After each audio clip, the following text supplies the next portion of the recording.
जागरण तू कराला, मंदिर भवन पंडाल सजा। सुना हो आसो जागरण तू कराला, मंदिर भवन पंडाल सजा।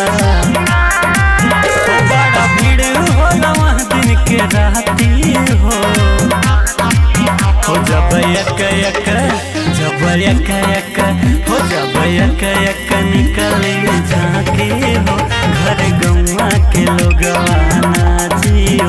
जब एक निकले झाके हो घर गौवा के लोगवा नाचियो।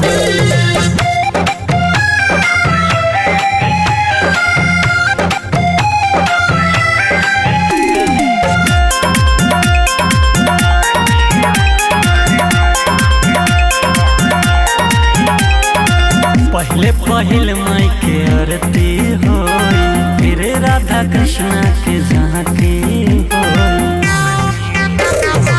पहले माई के आरती होई, फिर राधा कृष्णा के झांकी होई। सुदामा बन के ये कृष्णा के साथी हो जब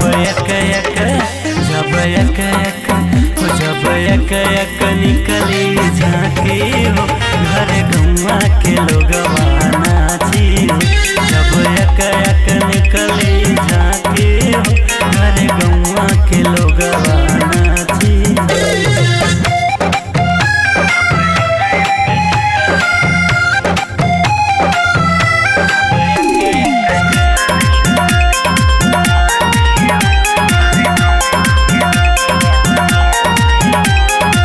गौरा के संग शिव शंकर जी आई हैं, बाजी मृदंग जब तांडव करी हैं।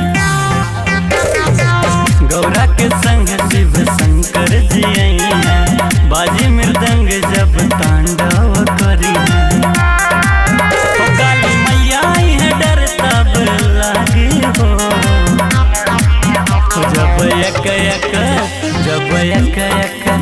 जब एक निकली झांकी हो घर गौवा के लोगवा नाचियो।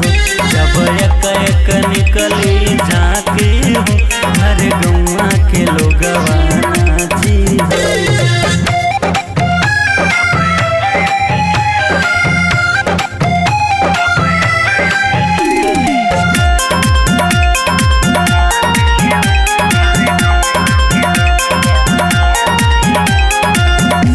छम नाचे देखो वीर हनुमान, बाजेला डीजैया पे जब गाना।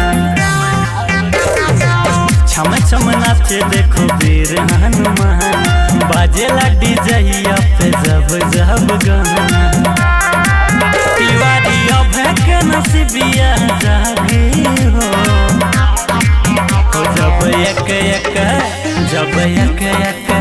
जब एक निकली झांकी हो घर गौवा के लोगवा नाचियो।